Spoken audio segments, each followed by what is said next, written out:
Hoy vamos a empezar con el primer grupo de exposiciones. Entonces, lo que vamos a hacer es esto. Cada uno va a tener de 5 a 7 minutos, básicamente. En la presentación sí van a estar, ¿cómo se llama? Visibles, digamos. Pero nada más la persona que expone, únicamente. Los demás, bueno, yo sí tengo que estar visible para preguntar y todo, pero digamos, básicamente es para ordenarnos un poco. Entonces, una vez que, digamos, termina la persona, yo le hago alguna pregunta y si no, seguimos con la otra persona. ¿Está bien? Entonces, ahora estaríamos en silencio y sin solamente la persona que vaya a exponer va a estar con la cámara abierta. ¿Ok? Y bueno, en el caso mío. Entonces, empezaríamos con Milagro.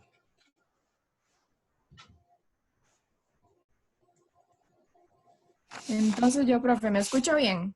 Sí, se escucha bien, Milagro. Ok, entonces dame un momentito para Sí, ponerme un cronómetro por aquí. está bien.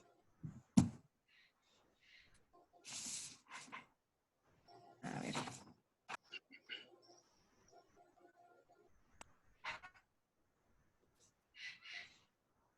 Bueno, buenas tardes a todos, compañeros, profesor.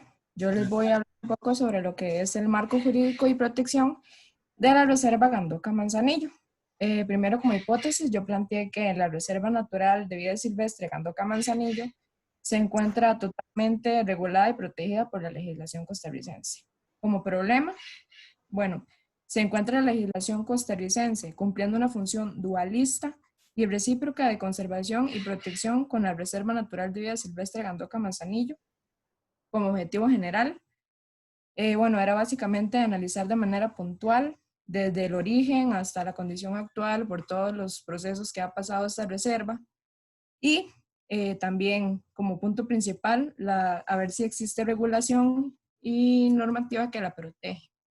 También como método, bueno, pretendí explicar de una manera histórica, inductiva, cronológica el desarrollo de la reserva desde sus inicios hasta la actualidad. Bueno, mencionando un poco de lo que fue aspectos generales, la Reserva Gandoca Manzanillo surgió en 1985. Esta surgió más que todo porque el Estado le propuso a los pobladores de este lugar que unieran sus tierras con otras que pertenecían al Estado.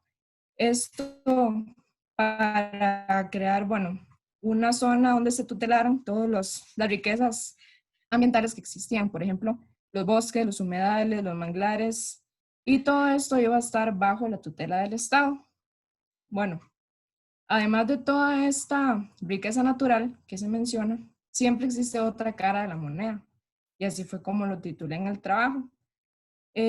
Hubo un desequilibrio ambiental, ya que en julio de 1990, el MINAET, la Municipalidad de Talamanca, le dieron permiso a un señor checo que se llamaba Jan Kalina de edificar un hotel que se llamaba Hotel Las Palmas Suerres. Y bueno, se supone que uno de los puntos que debía respetar este señor era que su edificación y funcionamiento estuviera bajo todos los lineamientos de las leyes ambientales que estaban vigentes en ese momento. Sin embargo, esto no se cumplió y esto causó severos desastres en lo que fue la reserva.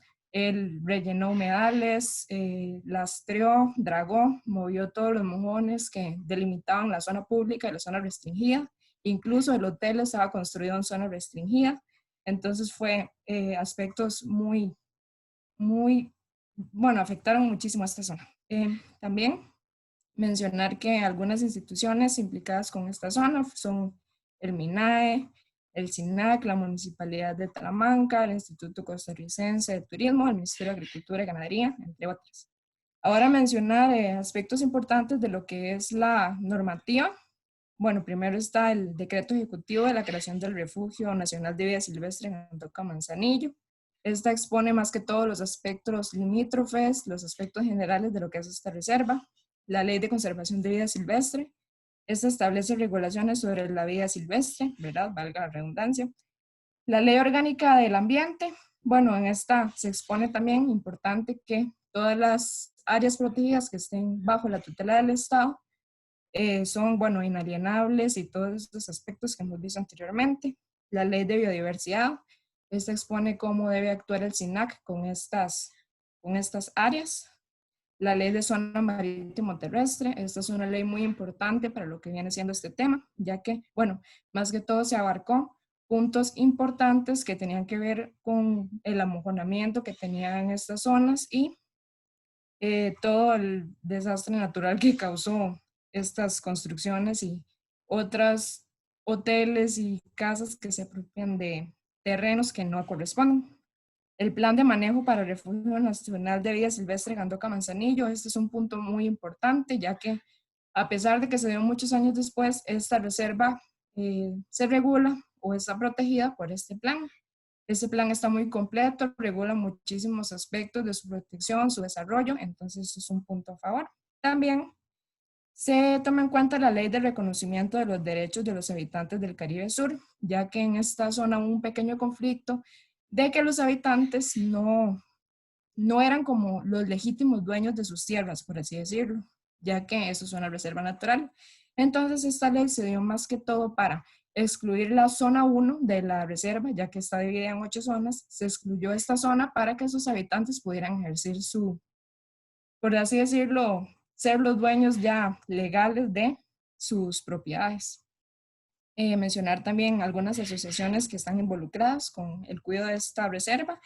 Son la Asociación Microempresarial de Productores y Productoras de Gandoca, la SUMIPAG. Esta es muy importante ya que ellos son los principales encargados de defender y además producir turismo ecológico sostenible. También la Asociación Corredor Biológico de Talamanca y la Asociación Talamanqueña de Ecoturismo y Conservación.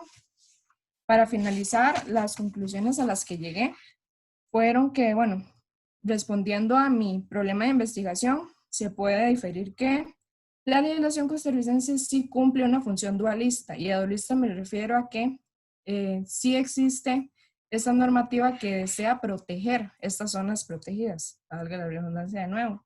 Y sin embargo, estas leyes que existen, que son bien completas, no están siendo totalmente respetadas por estas instituciones, por eso es que se dan diversas irregularidades. También, bueno, relacionado al plan de manejo de esta reserva, esta se encuentra suficientemente completa, sin embargo, es de 1997, entonces está un poquito desactualizada, pero esta se supone que está prevista para poder funcionar durante 15 años. Entonces, más que todo, esa sería mi aporte. Muy bien, Milagro, está muy clara la exposición y ese es un tema muy importante a nivel del derecho ambiental costarricense. Entonces, muchas gracias. Muchas gracias, profe. Ok, ahora seguimos con Sara. Aquí estoy, profe. Espere un momento que mi mamá me está llamando.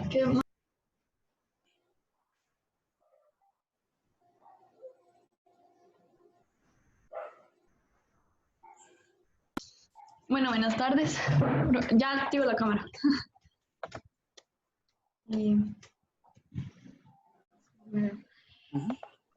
Bueno, buenas tardes, profesor y compañeros. Yo les voy a exponer sobre la responsabilidad del Estado costarricense en materia de fertilización in vitro. Bueno, mi hipótesis sería, el servicio de salud que se les brinda a las personas que poseen una facultad de decidir si quieren concebir, pero poseen una afectación en su salud, como la infertilidad, es la de la fertilización in vitro. El problema sería, se podría considerar que la facilitación del procedimiento de la fertilización in vitro es un acceso a un servicio público de salud para las personas con esta afectación. Bueno, para hablarles un poco de las nociones básicas, vamos a empezar desde los derechos humanos. De acuerdo a las Naciones Unidas, bueno, los derechos humanos son universales e inherentes a todos los seres humanos. sin discriminación alguna, ya sea por su sexo, origen nacional o étnico, color, religión, lengua o cualquier otra circunstancia o condición que nos diferencian unos con otros. Es decir, los derechos humanos abarcan a todas las personas sin discriminación alguna. La misma Declaración Universal de los Derechos Humanos dice que estos derechos son un compromiso de todos los estados que desacreditan la tiranía, la discriminación y el escarnio hacia los seres humanos. Ahora, para hablarles un poco sobre los derechos fundamentales, de acuerdo con la Comisión Nacional de Derechos Humanos, dice que los derechos fundamentales adquieren este término de fundamentales gracias al grado de relevancia del grupo de derechos que se acoge. Tales derechos se llegan a considerar vitales para el desarrollo individual y social de todas las personas, sin importar la condición. Es decir, los derechos humanos se dice doctrinalmente que son derechos humanos previamente reconocidos por el Estado. Es decir, muchos le dicen derechos humanos positivizados. Y bueno, la misma Sala Constitucional en su jurisprudencia nos dice que, nos define que el derecho a la salud es un derecho fundamental que se deriva del derecho a la vida. Para hablarles un poco sobre el derecho a la salud, siento necesario recalcar que los servicios públicos tienen como finalidad la prestación de actividades para satisfacer el interés general proveniente de intereses individuales concordantes con la sociedad. Entonces, este derecho a la salud, por naturaleza, va a ser prestacional, es decir, que requieren por su parte una acción positiva que se traduce normalmente en la prestación de algún bien o un servicio. Es esta la vía mediante la cual el Estado está en la obligación de brindar acceso universal a los derechos, a los servicios de salud, a todos los ciudadanos. Y también se habla que por la normatividad constitucional del derecho al acceso de salud, el Estado no puede alegar que le falta presupuestos como recursos económicos, materiales, personal calificado, para omitir su debida prestación por parte de los órganos y entes públicos. Es por esto que, ya viendo más en la fertilización in vitro, la Caja Costarricense del Seguro Social hace un año, como 11 meses, inauguró ya la unidad de medicina reproductiva de alta complejidad. Y además se habla, en varios estudios que vi de la Caja Costarricense del Seguro Social, también habla de que están formando especialistas y que ya tienen en institutos de prestigio especializados en materia de fertilización in vitro a nivel internacional. Para seguir. El derecho a la salud se encuentra ampliamente tutelado. En normativa nacional se encuentra en la Constitución Política, también lo vemos en el principio de igualdad, en el principio de universalidad, el principio de progresividad de los derechos sociales y la Ley General de Salud. En la misma Constitución Política, en sus artículos 7 y 48, esta le viene a dar rango supralegal a la normativa internacional aceptada por el país, por lo que adquieren relevancia en el ordenamiento jurídico nacional, cuando estos otorgan mayores derechos y garantías a las personas. Es por esto que el derecho a la salud también lo vemos tutelado en la Declaración Universal de Derechos Humanos, en la Constitución de la Organización Mundial de la Salud, la OMS, en la Declaración de Alma Ata, la Declaración Mundial de Salud, el Pacto Internacional de Derechos Económicos, Sociales y Culturales, la Convención Americana de Derechos Humanos y el protocolo adicional a la Convención Americana de Derechos Humanos. Ahora sí, para hablarles ya un poco sobre lo que es la fertilización in vitro y aterrizar un poco, primero hay que hablar de la infertilidad. La misma Caja Costarricense nos dice que la infertilidad se define como la falta de concebir luego de 12 meses de relaciones sexuales frecuentes sin utilizar ningún tipo de anticonceptivos en pacientes femeninas menores a 35 años o 6 meses de realizar actos sexuales sin ninguna medida anticonceptiva en pacientes mayores a 35 años. También doctrinalmente se le conoce a que la infertilidad es ¿cómo decirlo? Es una afectación a la salud de las personas. Entonces, la Caja Costarricense del Seguro Social nos refiere que la fertilización in vitro es una técnica que va a consistir en remover los óvulos de los ovarios para ser inseminados con espermatozoides en un laboratorio de alta tecnología, de manera que una vez finalizado el proceso de unión de las células sexuales, el óvulo fertilizado es transferido al útero materno. Mientras que la transferencia de embriones es la colocación de los embriones en el útero. Bueno, también habla de que a criterio del especialista se puede utilizar una microinyección espermática que consiste en introducir un espermatozoide en cada óvulo. Es por eso que a consideración propia, la fertilización, considero que la fertilización in vitro es una técnica que viene a ayudar y a facilitar el proceso de la procreación de un óvulo fecundado a estas personas que cuentan con complicaciones severas en el aparato reproductor, lo que les ocasiona una afectación en su fertilidad.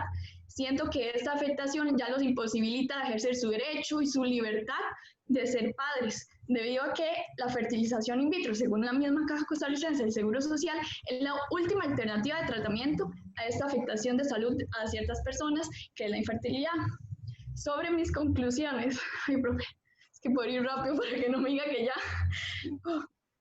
Bueno, respondiendo a mi hipótesis, considero que sí, el tratamiento que se le brinda a las personas que poseen una afectación a la salud, como es la infertilidad, es el de la fertilización in vitro. Sin embargo, la práctica de la técnica de la fertilización in vitro se lleva a cabo por la Caja Costarricense del Seguro Social cuando la pareja o la persona soltera a la que se le pueda practicar la técnica de la fertilización in vitro completa el estudio exhaustivo y agota sus posibilidades de un embarazo con técnicas de baja complejidad reproductiva, que implica la realización de diversos tratamientos, incluyendo el de la inseminación artificial, sin lograr el objetivo que sería el embarazo.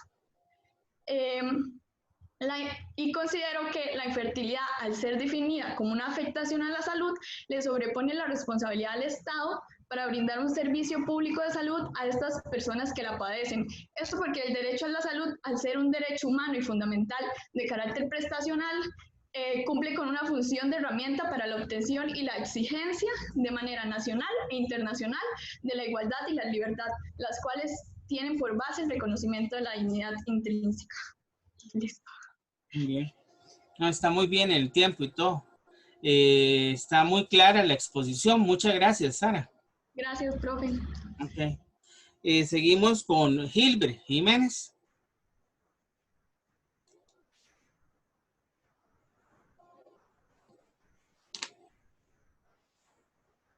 Gilbert.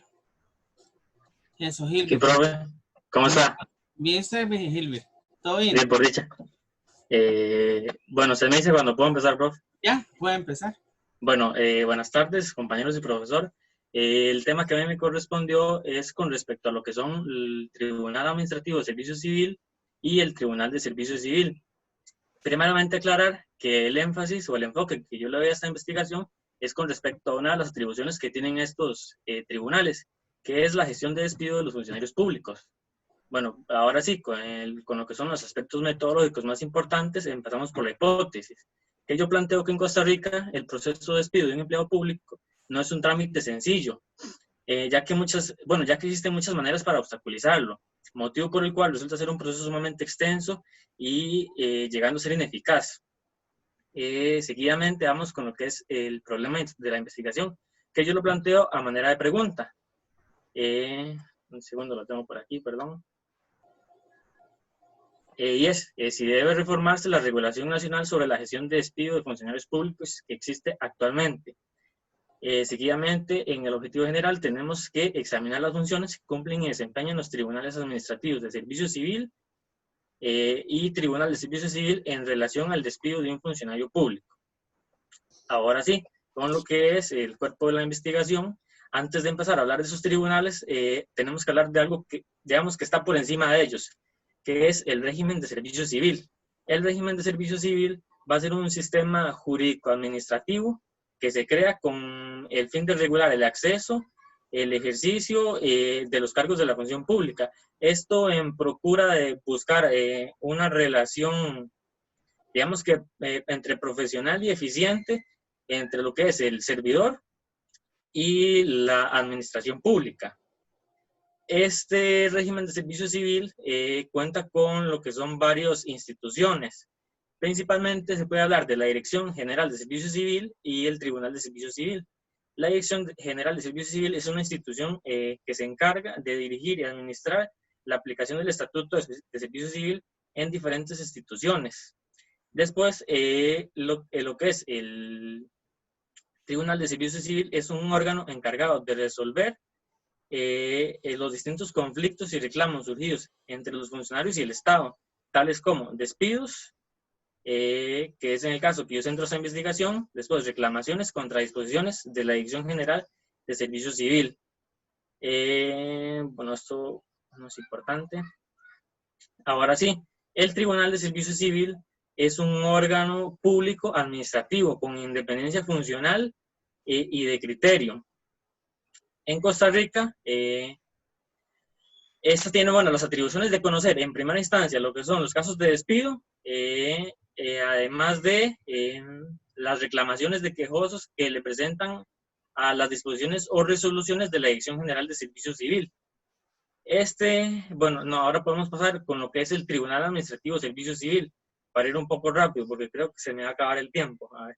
Este se crea con la ley 8777, que es la ley de creación del Tribunal Administrativo de Régimen de Pensiones y Jubilaciones del Magisterio Nacional y de Servicio Civil. Este se crea como un órgano desconcentrado también del Ministerio de la Presidencia con competencia exclusiva y con el objeto de conocer los fallos que existan en el Tribunal de Servicio Civil. Es como una segunda instancia, por así decirlo. Este tribunal agota lo que es la vía administrativa.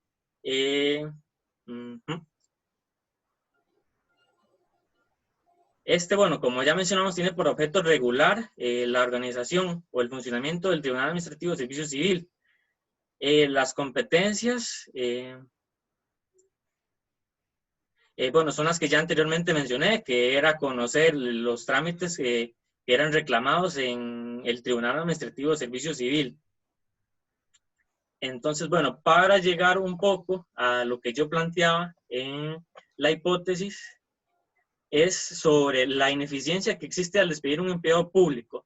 Digamos, en este caso podemos plantearlo también en un funcionario público corrupto, porque según una investigación que encontré del Grupo Nación, tarda mínimo el poder despedir a un funcionario público con pruebas existentes 6 meses, porque, digamos, el trabajador cuestionado en principio puede presentar lo que son 3 apelaciones y luego puede ir a vía judicial. Entonces, nos presentan un dato que en el año 2018, de los 191 despidos que hubo, 61 fueron por caso de funcionarios corruptos. Pero como nos dicen, esos procesos pueden tardar meses o inclusive años, porque durante el tiempo en que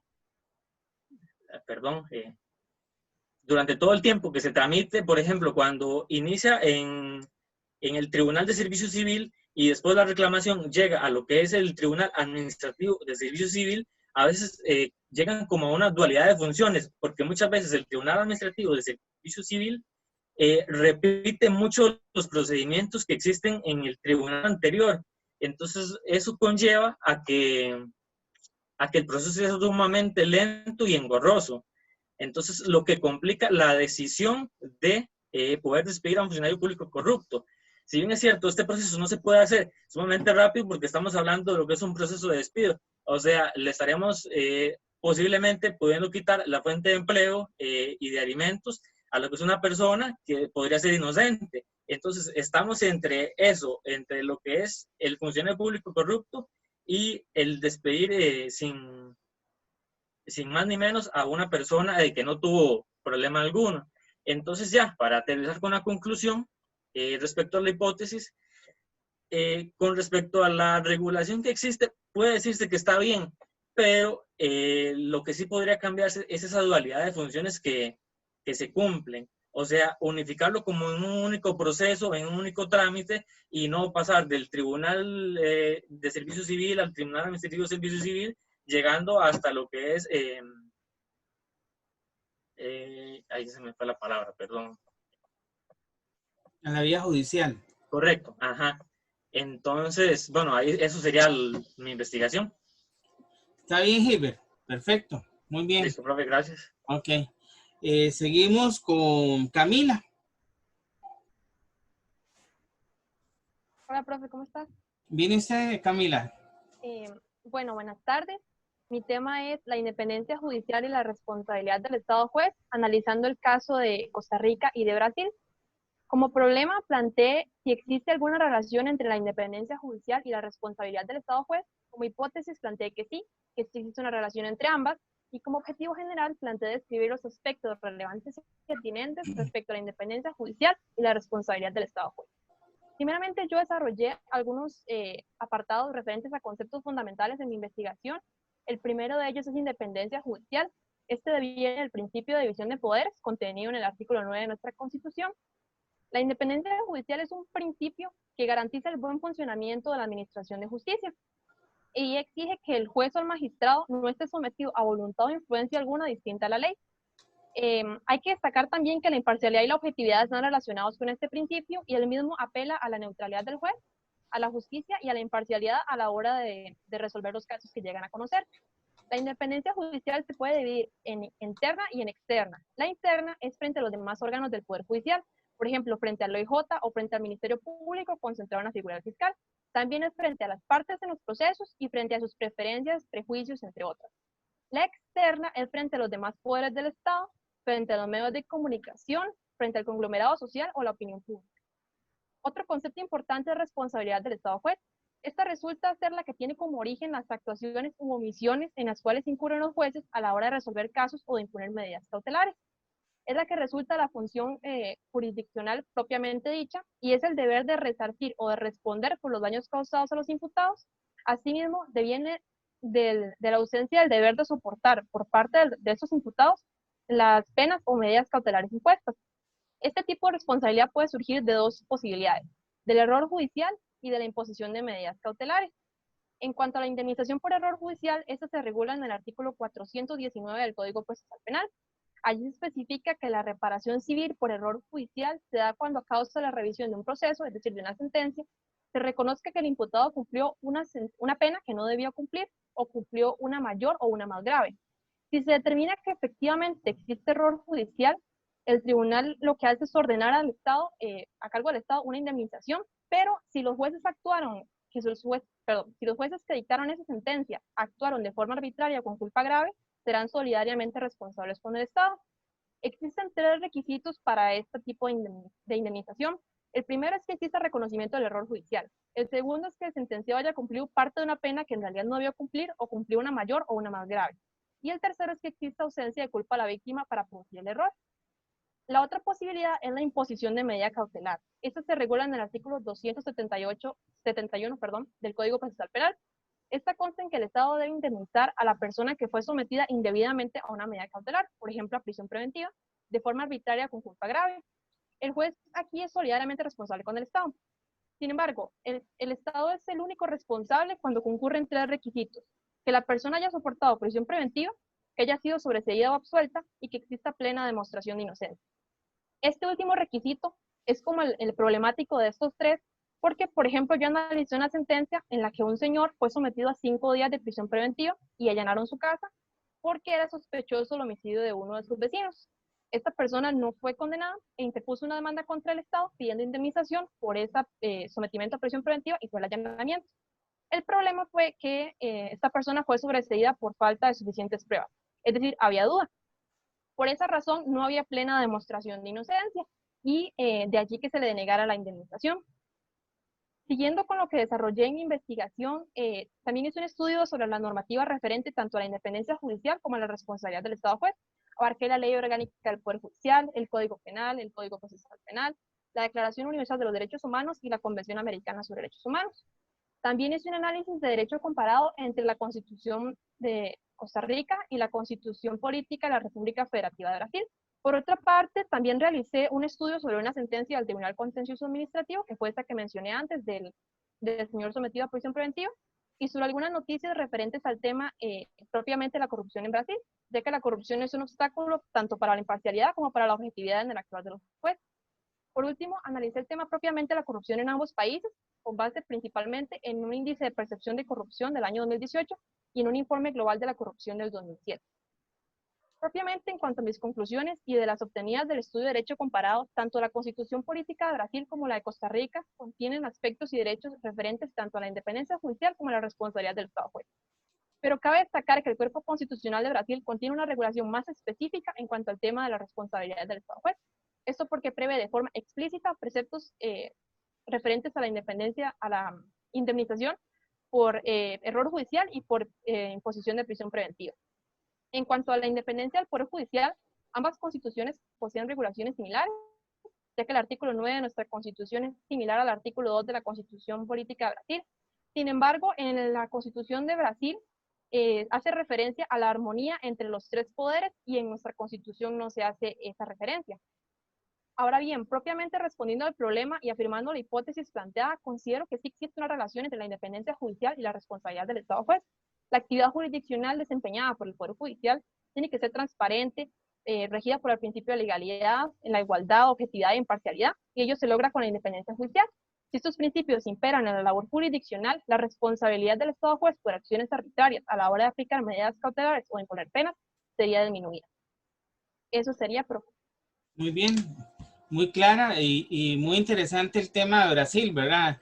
Ahí hay muchos casos, digamos, que han sido analizados en muchas redes de corrupción, ¿verdad? Que hay en diferentes ámbitos del Estado brasileño y de los estados que son propiamente como autónomos, ¿verdad? Es una especie, digamos, de federación y cada estado tiene sus particularidades.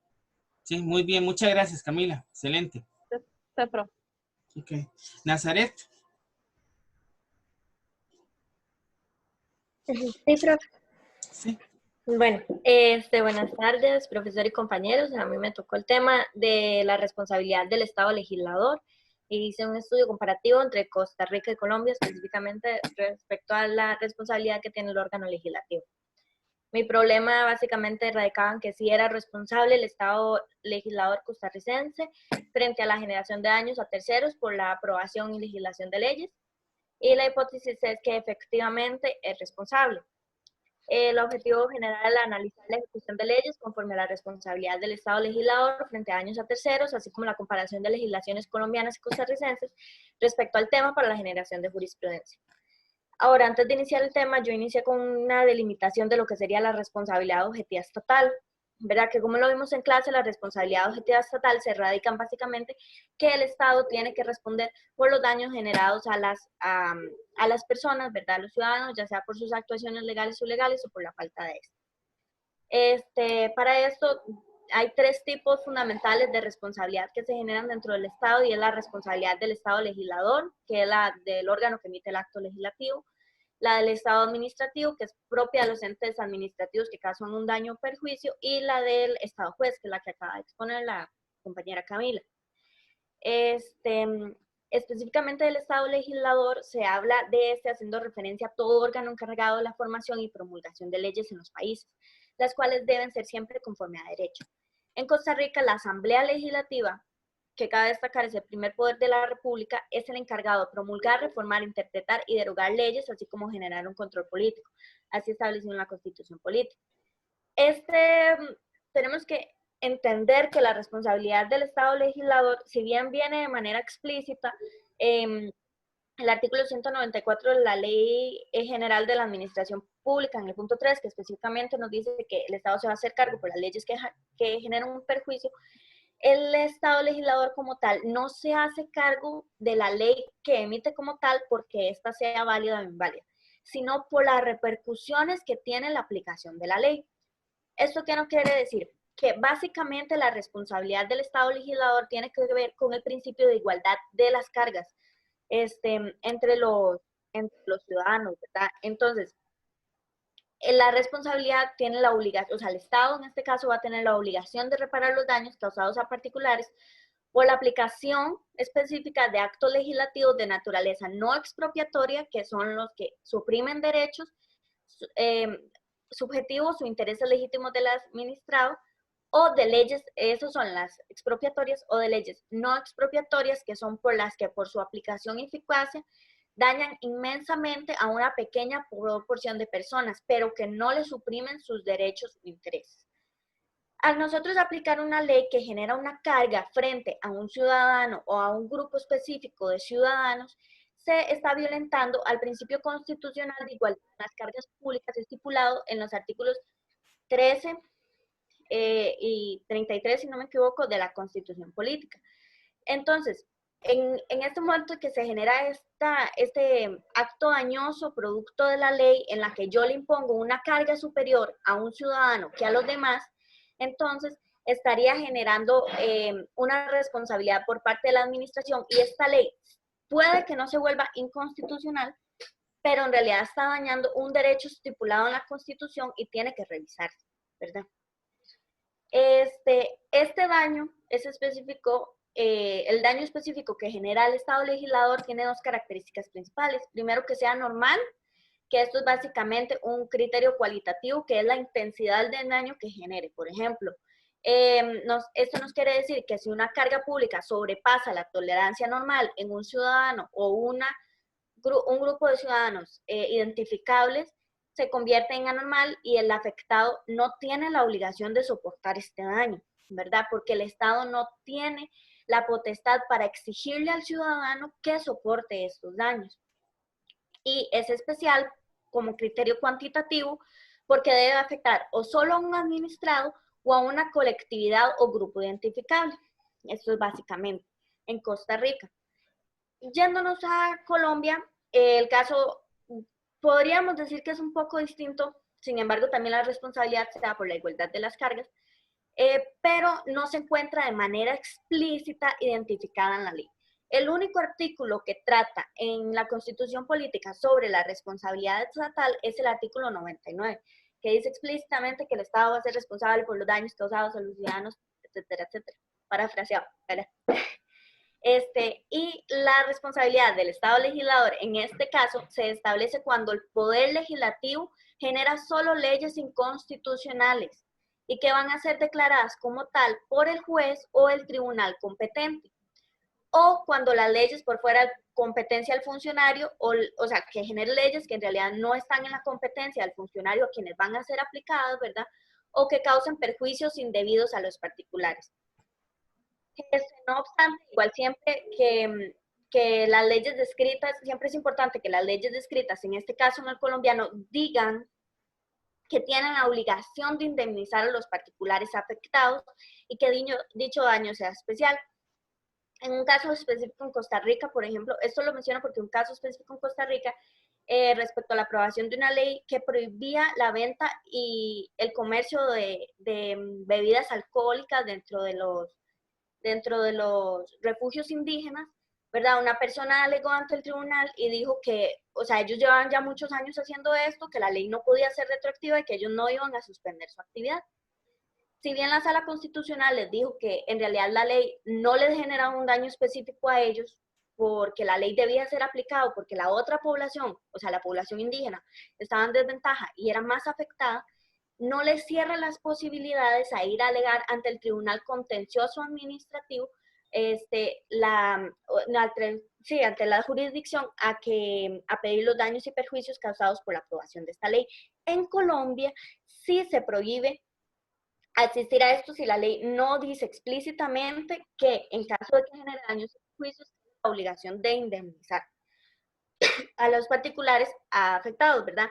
Entonces, por ejemplo, si el daño ocasionado es a una colectividad muy grande o a una población completa del país, no va a haber un daño especial y por tanto no hay indemnización.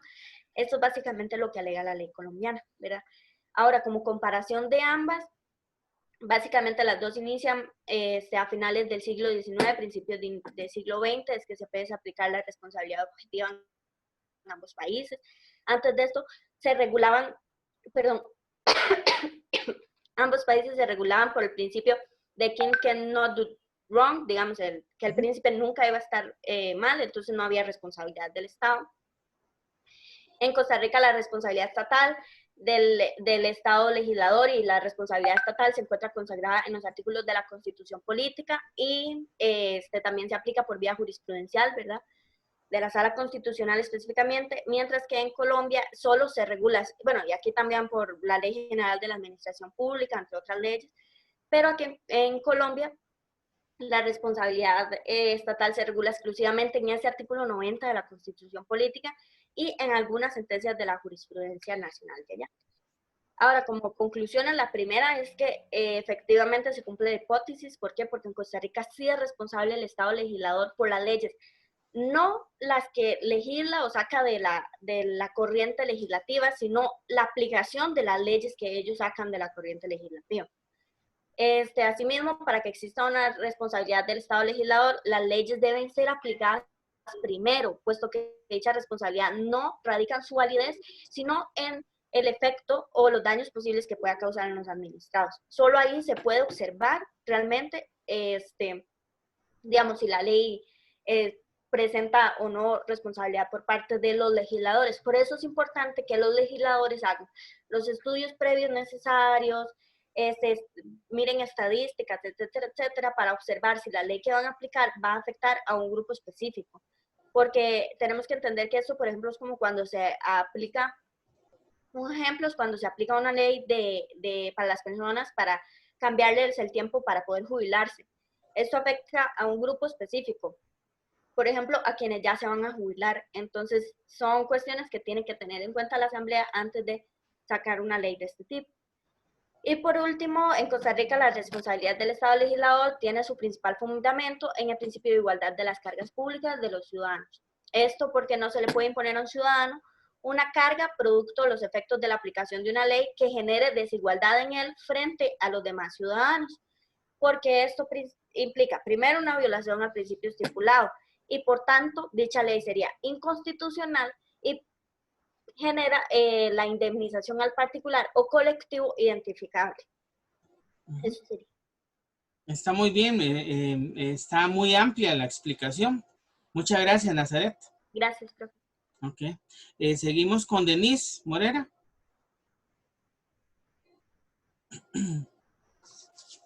¿Me escucha, profe? Sí, perfectamente, Denise. Bueno, ok. Listo. Entonces, bueno, yo les voy a exponer un poco acerca de la responsabilidad contractual, la legislación, doctrina, jurisprudencia y comparación entre Costa Rica y España. Como problema yo planteo si, bueno, celebra la administración pública contratos en virtud de su capacidad de derecho privado, de la misma manera que se realizaría un contrato entre sujetos de derecho privado. Esta responsabilidad que se deriva para la administración y su contraparte es la misma de la que se deriva de contratos comunes regidos bajo el principio de igualdad, y mi hipótesis es que primero, los contratos administrativos son de suma importancia para el ejercicio de las funciones de la administración pública. Sin embargo, estos cuentan con un régimen jurídico propio que es exorbitante del derecho privado y por consiguiente esta responsabilidad contractual derivada, su regulación y principios son esencialmente diferentes. Como objetivo general tengo identificar las principales características, diferencias y similitudes entre la responsabilidad contractual en el derecho administrativo costarricense y el derecho administrativo español. Mi metodología, la investigación hace de carácter cualitativo, la metodología que utilicé fue la inductiva, partiendo, digamos, del análisis doctrinal, legislativo, jurisprudencial específico, para ya concluir con las principales similitudes, diferencias y principios generales, específicamente de la contratación administrativa, que está íntimamente ligada con la responsabilidad contractual. Entonces, ya para conceptos y principales hallazgos, es importante aclarar que la administración pública, digamos, actúa en el ejercicio de sus funciones de dos diferentes maneras. Primero, actos administrativos, que son las manifestaciones unilaterales de la voluntad, y los actos jurídicos contractuales, que son los contratos administrativos que se realizan de común acuerdo entre la administración y otro sujeto de derecho para arreglar derechos y deberes comunes. Ahora, en cuanto a la responsabilidad del Estado, tenemos las dos dimensiones, que es la extracontractual y la contractual. La extracontractual siendo la que se deriva de la conducta de cualquiera de los órganos del Estado, como ya Nazaret explicó, la legislativa, judicial, administrativa. No existe un acuerdo previo entre las voluntades con el sujeto damnificado, mientras que la contractual va a surgir a partir de una violación o un incumplimiento de una obligación adquirida a partir de un mutuo acuerdo. Esto es un contrato. Es por esto que es importante analizar el contrato administrativo y la contratación administrativa en Costa Rica. Tenemos que los contratos de la administración también tienen dos dimensiones, pues estos pueden ser públicos o él puede también celebrar contratos de derecho común. Sin embargo, yo me concentro en los contratos administrativos, que estos tienen un régimen específico de contratación administrativa. Entonces, bueno, de aquí es importante hacer mención que el marco normativo específico para la contratación administrativa es la Ley de Contratación Administrativa y el reglamento a la Ley de Contratación Administrativa. En estas se regulan los derechos, los deberes y la responsabilidad derivada tanto para la administración contratante como para el contratista. Bajo este régimen es importante destacar que, por ejemplo, a la administración contratante se le otorgan derechos y prerrogativas específicas. Por ejemplo, la rescisión y resolución unilateral del contrato. Puede modificar, por ejemplo, actualizar el objeto del contrato o hacer un nuevo contrato. Él puede suspender el contrato, tiene derecho a fiscalización y a la ejecución de la garantía de cumplimiento. Que la garantía de cumplimiento, como lo vimos, es una garantía que otorga el adjudicatario de que va a cumplir efectivamente con lo pactado. Voy a desarrollar eso más adelante. Sin embargo, también tiene deberes como el cumplimiento y colaboración, trámite célere, el pago del precio, todo regido bajo el principio de la legalidad. Mientras que el contratista tiene también derechos por ejemplo, que se le permita la ejecución íntegra, el equilibrio económico, el reajuste de precios, reconocimiento de intereses, etc. Para ambos se va hasta a derivar una responsabilidad, por ejemplo, para la administración. Si la administración decide resolver el contrato de manera unilateral, de ella podría, bajo ciertos supuestos, darse el reconocimiento y pago de la parte que ya fue efectivamente ejecutada, como fue un caso que yo analicé, la indemnización de daños y perjuicios, reconocer intereses en caso de mora, etc. En cuanto al contratista, si incurre en incumplimiento, deberá se le deriva la responsabilidad de indemnización de daños y perjuicios y también sometimiento a sanciones administrativas. Ahora bien, en cuanto al derecho comparado, es España específicamente, y tenemos, por ejemplo, que en España recientemente, en marzo del 2018, entró en vigor la Ley 9/2017, que es la Ley de Contratación del Sector Público, que entró en vigor, como ya dije, en marzo del 2018. Esta tiene muchas similitudes. Yo hice un marco comparativo con la Ley de Contratación Administrativa y tiene similitudes. Sin embargo, yo considero que más que diferencias y similitudes, lo que tienen son como contrastes, porque lo que pude constatar fue básicamente que, por ejemplo, usan terminología diferente. Por ejemplo, en Costa Rica se contratos administrativos, por ejemplo, suministro de bienes, contratación de servicios. Ellos en esta ley, en España, tienen un artículo específico que dice cuáles serán los considerados contratos administrativos. Entonces ellos dicen los contratos de obras, concesión de servicios, suministros y servicios. Añade en el segundo inciso que los que cumplan con el interés público serán catalogados como un contrato administrativo. Por su parte, en Costa Rica sabemos que en caso de incumplimiento por parte del contratante, la administración puede recurrir a la ejecución forzada, a la resolución del contrato y, como ya dije, la indemnización. Por su parte, en Costa Rica se tiene que otorgar garantía de participación y garantía de cumplimiento. Una gran diferencia es que, por ejemplo, la garantía de participación en Costa Rica puede llegar hasta el 5%, mientras que en España la garantía se llama provisional y no puede ascender al más del 3%. Y la garantía de cumplimiento en Costa Rica puede ascender al 10% sobre el monto pactado, mientras que en España no puede ascender al 5%, sino que expresamente la ley dice que tiene que ser el 5% solamente. En Costa Rica, para los mecanismos de contratación administrativa se tiene licitación pública, abreviada y contratación directa. Y en España ellos usan terminología diferente, tienen procedimiento abierto, el restringido y el procedimiento negociado, pero tienen otro adicional que se llama diálogo competitivo, que es que se sientan a dialogar con todos los que quieren competir para ver cuál será la mejor opción para la administración. Un segundito para ver cuánto. Bueno, rápidamente, nada más para la resolución de contratos en Costa Rica, en el artículo 11 de la Ley de Contratación Administrativa, ellos dicen que pueden rescindir del contrato por motivo de incumplimiento, por fuerza mayor, caso fortuito o cuando así convenga al interés público. Cabe destacar que cuando es rescisión, por estas razones, la responsabilidad es para la administración. Ahora, cuando hay una resolución imputable al contratante, la responsabilidad cae sobre el contratante y aquí se hará la ejecución de la garantía de cumplimiento y el pago de daños y perjuicios. En España, en el artículo 211 de la ley ya mencionada del sector público, también hay un artículo que expresamente dice cuáles serán las causales para la resolución del contrato y con ella la indemnización de daños y perjuicios, ya sea para la administración o para el contratista. En conclusión, se me confirma la hipótesis de que el régimen de contratación administrativa y la responsabilidad que deriva es esencialmente diferente del derecho privado. ¿Por qué? Porque a la administración se le dan prerrogativas que serían inconcebibles en un contrato de derecho privado y con ello la responsabilidad va a ser diferente porque solo surgirá bajo los supuestos específicos que establezca la ley. Y segundo, concluyo que tanto la legislación costarricense como la española cuentan con amplia normativa y regulaciones respecto a la contratación administrativa. Tienen similitudes y diferencias, pero como ya dije, más que diferencias y similitudes tienen contrastes, porque la única diferencia que pude constatar fueron como diferencias en las denominaciones, o por ejemplo que tienen un mecanismo más o un mecanismo menos, etcétera. Y eso sería. Muy bien, está bien. El planteamiento está bien desarrollado, el objeto de la investigación también. Muchas gracias, Denise. Gracias, profe. Seguimos con María Fernanda.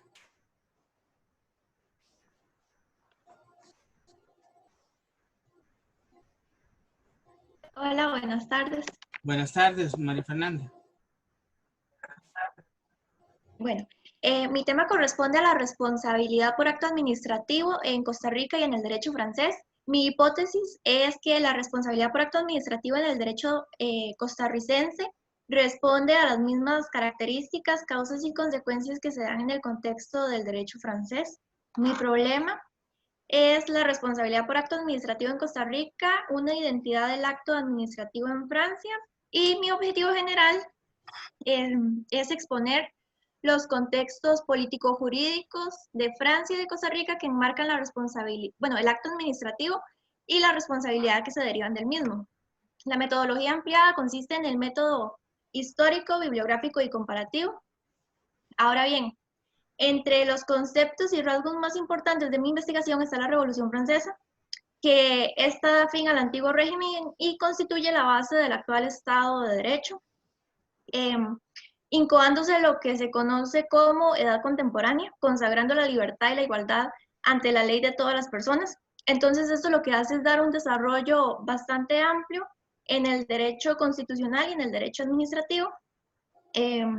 Por su parte, el acto administrativo sabemos que es una declaración de voluntad que se crea unilateralmente y que impone consecuencias jurídicas a un sujeto determinado o determinable y con presunción iuris tantum de su legalidad.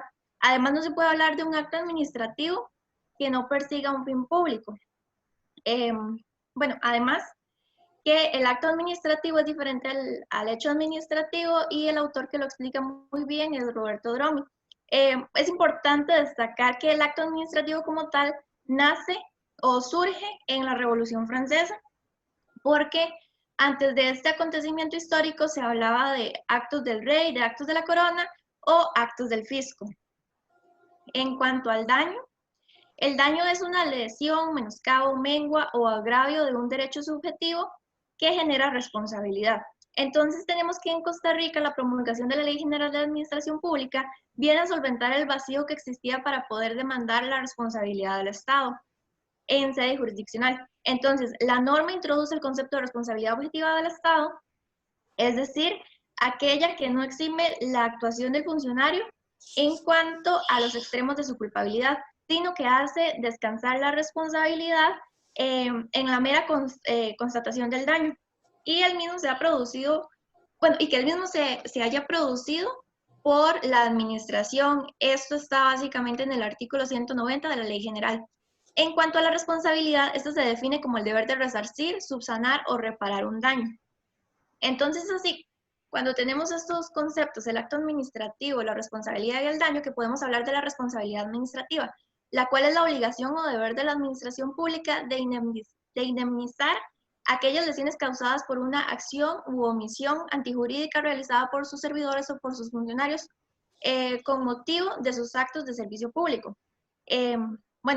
Pues eso es la responsabilidad administrativa. También está lo que es la responsabilidad del servidor público propiamente dicha, la cual, dependiendo la gravedad del acto y la naturaleza de la rama jurídica a la que pertenezca, puede ser una sanción disciplinaria administrativa, civil o penal. Y es importante destacar que este tipo de responsabilidades no son excluyentes entre sí. Y es aquí donde se puede ver que la responsabilidad por acto administrativo es diferente a la responsabilidad por acto legislativo y la responsabilidad por acto judicial. Y ya en lo que se refiere al derecho comparado, en Francia, la responsabilidad por acto administrativo se enmarca en lo que se denomina como el Código de Justicia Administrativa. Porque en el Código Civil, bueno, se da una separación y una independencia, y este código tiene su propia naturaleza y su propia lógica, porque en el Código Civil lo que se habla es el tipo de responsabilidad. Se menciona 3 veces, y estas 3 veces que se menciona la responsabilidad no corresponde a actos que puedan imputarse a la administración pública. Y en Costa Rica tenemos la Constitución Política, el Código Penal, el Código Civil, el Código Contencioso Administrativo y la Ley General de Administración Pública, que son el marco que nos va a dar la oportunidad de reclamar la responsabilidad que se deriva de un daño causado por un acto administrativo. En cuanto a las conclusiones, bueno, Costa Rica tiene un marco jurídico vasto, por tanto el tema ha sido desarrollado y asumido con la diligencia correspondiente. Y en cuanto a la respuesta que le doy a la hipótesis y al problema, aunque no se pueda afirmar que el manejo del tema en Costa Rica y en Francia sea una identidad, porque si fuera una identidad tendría que ser una copia al carbón de las leyes y de la manera en que se regule, cosa que no es así. Sin embargo, sí se comprueba que hay factores históricos y sociales que hacen que la responsabilidad por acto administrativo en ambas latitudes sea semejante, puesto que se rige por doctrina y teorías como lo son la del daño, la responsabilidad y los derechos de los administrados. Y finalmente, que los aspectos históricos deben ser tomados en cuenta para poder dimensionar los avances de la ciencia jurídica. Y entre estos se menciona, pues claro, la Revolución Francesa y la línea jurisprudencial francesa, como lo son el caso Blanco, Pelletier, Adanguet, Lemonnier y Laurel. Muchas gracias. Eso sería. Muy bien, muchas gracias, Fernanda. Muy bien. Seguimos con Diego Orozco.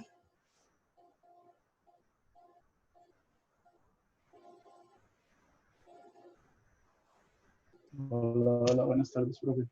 Buenas tardes, Diego. ¿Puede empezar? ¿Puedo empezar ya de una vez? Sí, de una vez. Ok, perfecto. Bueno, buenas tardes a todos los compañeros. El tema del que yo les vengo a exponer es el papel sancionatorio de la Contraloría General de la República en el ordenamiento jurídico costarricense.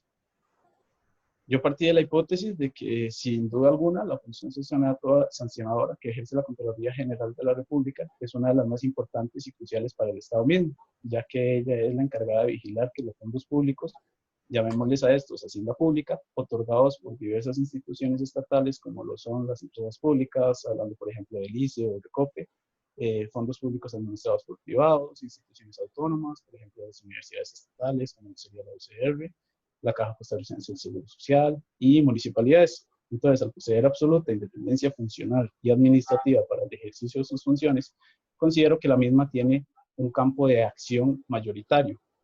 Y a partir de las herramientas con las cuales cuenta, considero que ésta se encuentra lo suficientemente capacitada como para ejercer de forma correcta su función sancionadora.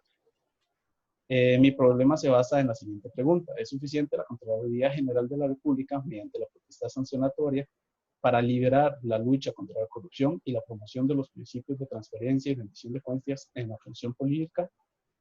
Mi objetivo general es establecer de forma clara y sencilla cuáles son las funciones que posee la Contraloría General de la República en virtud de su potestad sancionatoria, esto como un ente auxiliar a la Asamblea Legislativa, para así medir cuál es su alcance como ente sancionado. Ahora bien, un poco de resumen del tema en sí. El derecho tiene como función la organización de la sociedad, es decir, evitar los inconvenientes que en esta puedan generarse. Así, de esta forma, es como se encuentra su lugar la potestad sancionadora dentro de la Contraloría General de la República, la cual es la encargada de velar por el correcto uso de la hacienda pública y sancionar mediante procesamientos legales a aquellas instituciones o funcionarios que no estén velando por el cumplimiento de sus deberes en cuanto a esta, y estén dando un mal uso de sus fondos destinados para sí y para su ejercicio. Para hablar un poco de lo que es en sí la Contraloría General de la República, podemos decir que es un órgano constitucional que sirve como auxiliar de la Asamblea Legislativa. Este es el encargado de fiscalizar el uso de los fondos públicos.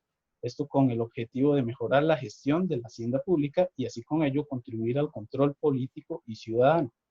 Por ello, entonces, es la Contraloría General de la República la encargada de dar los vistos buenos a los presupuestos de la mayoría de las instituciones del gobierno. En otras palabras, el visto bueno a los planes presupuestarios en cuanto a dinero que esperan recibir e invertir estas instituciones cada año. Un poco de historia referente a la Contraloría, la tenemos muy de cerca con lo que es la historia propia de la Constitución Política. Tenemos que la Asamblea Constituyente, que fue convocada después de la Guerra Civil del 48, a consecuencia de la cual se da una ruptura del orden constitucional, estudió las funciones que para entonces ejercía el centro de control, que podríamos decir que es como el inmediato antecesor de la Contraloría General de la República. Y con ello determinó que era necesaria la presencia de un órgano que se encargara de forma permanente de vigilar la inversión, procedencia, manejo financiero y legal de los fondos públicos. Es gracias a esta conclusión de la Asamblea Constituyente del 49 que se incluye en la Constitución Política un capítulo que crea a la Contraloría General de la República, la cual sería la nueva entidad encargada de convertirse en el freno y contrafreno legislativo en la ejecución y la liquidación de presupuestos de las entidades públicas estipuladas. Es así como el 23 de diciembre de 1950, mediante la ley número 1252, la misma que empieza a regir a partir del 1 de enero del siguiente año, se emite la Ley Orgánica de la Contraloría General de la República, dando así vida jurídica a esta institución. La representación de la Contraloría General de la República corresponde a su jerarca, el cual es el Contralor General, quien podrá delegar en el Subcontralor General diversas funciones como la propia representación de la misma. Un Contralor General y un Subcontralor General son elegidos por la Asamblea Legislativa para ocupar el cargo por un periodo de 8 años y además pueden reelegirse de forma indefinida. Ahora bien, la potestad sancionatoria. Es importante entender a la potestad sancionatoria como una manifestación del poder punitivo del Estado, la cual está compuesta de disposiciones a través de las cuales la administración establece que la infracción X en el ejercicio de las propias funciones públicas puede generar una sanción administrativa. Esto con el único objetivo de proteger el interés público. Dentro de las sanciones que ejerce la Contraloría General de la República, podríamos decir que entonces son los castigos que impone esta a las personas responsables de cometer actos ilegales en el manejo del dinero y otros bienes del Estado. En cuanto a estas sanciones que puede interponer la Contraloría General de la República, están las dispuestas en la Ley Orgánica de la Contraloría General de la República, más específicamente en el capítulo 5 de las sanciones y de las responsabilidades en su sección primera de las sanciones, como lo son las que se reflejan en el artículo 67, las medidas precautorias, el artículo 68, la potestad para ordenar y recomendar sanciones, El artículo 69, la sanción por desobediencia y otras más. Ahora bien, para concluir, tenemos que sí se cumple la hipótesis, puesto que considero que la Contraloría General de la República sí cuenta con los suficientes recursos, tanto legales como humanos, para ejercer ese papel de freno y contrafreno. Hago referencia a los recursos también humanos porque ahorita actualmente la Contraloría cuenta con 707 puestos que la conforman. Entonces podemos ver que es bastante amplio. Ese papel de fiscalizar el gasto y la inversión de hacienda pública que se le da por parte de las instituciones públicas, generando así un gran beneficio para la ciudadanía al ver que los bienes públicos gozan de suficientes herramientas, como lo son la propia ley orgánica de la Contraloría General de la República y el mismo apoyo recibido por parte directa de la Constitución Política. Estas herramientas me parecen suficientes para defenderse. Sin embargo, no se puede negar que existen ciertas deficiencias que se pueden mejorar. Y la siguiente conclusión, que de hecho me pareció muy curioso que llegara a ella, es que siento que el papel del subcontralor debería de tomarse de forma más seria, darle la relevancia que este cargo merece y adjudicarle suficientes tareas propias del cargo, y no solo estar a plenitud de lo que diga el contralor. A mi parecer, después de lo investigado, el subcontralor es el nombre que se le da al asistente del contralor, y siento que eso no debería ser así. Entonces eso sería. Y otra cosa que también, uno de los problemas que tuve al elaborar esta investigación es que en realidad del subcontralor se habla muy poco, tanto en tesis como en la propia página de la Contraloría, que me parece una página muy completa porque trae muy detallado en sí el organigrama, las funciones y demás. Se habla muy poco del subcontralor. Entonces eso sí me pareció medio extraño, pero eso sería entonces. Muy bien, está muy bien, Diego. Muy interesante el tema sancionatorio de la Contraloría General. Es un tema medular para la administración pública costarricense y en este tiempo que hemos estado con el tema fiscal han cumplido una labor importante de equilibrio entre el poder ejecutivo, ¿verdad? Y la Asamblea Legislativa. Y ellos tienen una presencia muy importante también en la Asamblea, en las diferentes comisiones, sobre todo en hacendarios y en económicos. Ok, muy bien, muchas gracias, Diego. A usted, profe. Seguimos con Casey. ¿Con Casey? Sí, profe, dame un momento. Ok.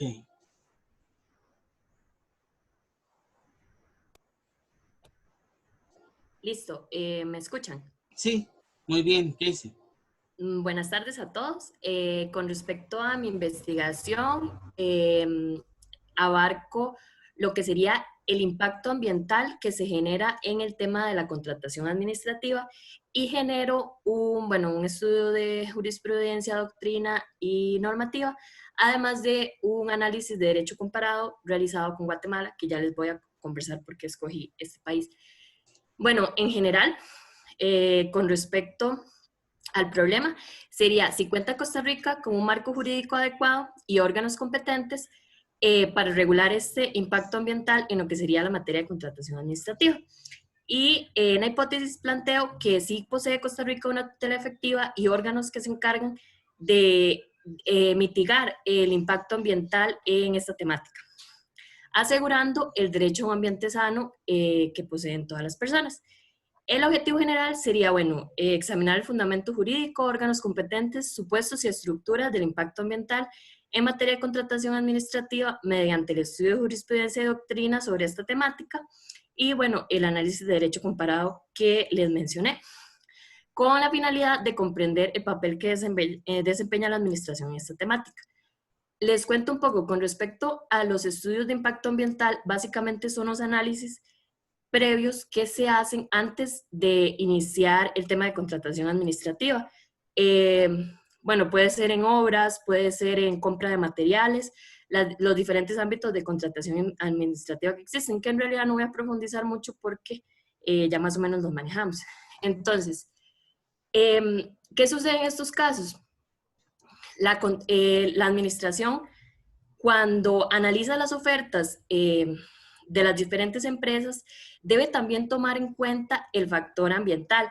Entonces, debe guiarse por la oferta que cumpla con lo que ellos están estableciendo o con lo que desean, que sería el bien público, pero también deben de asegurarse que esta oferta tal vez no sea la más adecuada con respecto al precio, pero sí disminuye el impacto ambiental. Entonces esto es algo que se tiene que tomar en cuenta porque la administración tiene que tutelar el derecho a un ambiente sano de las personas que se encuentra en la Constitución y en los tratados internacionales correspondientes.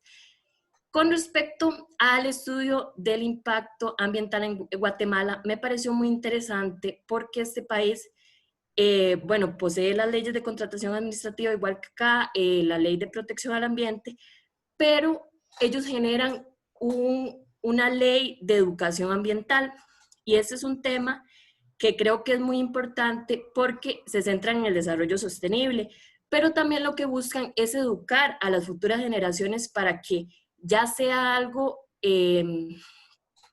implícito en estas de la protección al ambiente. Entonces, si bien Costa Rica posee normativas correspondientes como la ley del ambiente y demás, sí creo que haciendo una comparación con Guatemala, hay áreas que podríamos mejorar. Por ejemplo, esta área que les comento de la educación de las personas, creo que es algo en lo que debe invertir más Costa Rica, tener más leyes en esta temática. Bueno, en general, con respecto a los órganos competentes, bueno, sería el Ministerio de Salud, Ministerio de Hacienda, la Contraloría General de la República y demás entes. Hay un punto muy importante que serían las compras verdes. Las compras verdes, bueno, es la temática de contratación administrativa, o sea, las compras que realizan las instituciones públicas. En Costa Rica no existe todavía una ley que pueda tutelar esto. Sí existen como planes, encontré como planes de manejo, como manuales, donde, bueno, si bien se plantea que la administración debe de siempre seleccionar aquellas ofertas y que protejan al ambiente. Estas compras verdes en Guatemala en realidad sí se desarrollan más y es muy interesante porque ellos sí tienen más normativas con respecto a esto y como les mencioné, la parte de la educación que es tan importante. Bueno, con respecto a las conclusiones, en realidad, en lo referente a la hipótesis, sí posee Costa Rica leyes que controlan, inclusive la misma constitución política, el tema del impacto ambiental en la contratación administrativa. Pero como les dije, creo que hay que insistir más y implementar más leyes, porque Guatemala en realidad tiene muchísimas, se las podría mencionar, pero son muchísimas en tema ambiental y que Costa Rica en realidad queda muy limitado en ese ámbito. Y otra de las conclusiones sería justamente que Costa Rica debe implementar las compras verdes, ya que si bien el país se encarga de tutelar y se ha posicionado a nivel mundial como un protector del ambiente, creo que falta muchísimo con respecto a la educación de las personas. Y, por ejemplo, un dato muy clave sería, por ejemplo, que en Guatemala se menciona ley de protección al ambiente y mejoramiento de este. Yo creo que Costa Rica todavía no se enfoca en un mejoramiento, sino simplemente en la conservación. En general sería eso. Ok, muy bien, Casey. Ese tema ambiental es un tema que lleva mucho trabajo, sobre todo cuando es obra pública, digamos, carreteras, represas, etc. Entonces, lo que se ha tratado, digamos, es de implementar, digamos, lo que son los gestores ambientales, ¿verdad? Que son los que llevan a cabo toda esa labor. Es un tema para mucho desarrollo, definitivamente, ¿verdad? Está muy bien, muchas gracias, Casey. Mariel.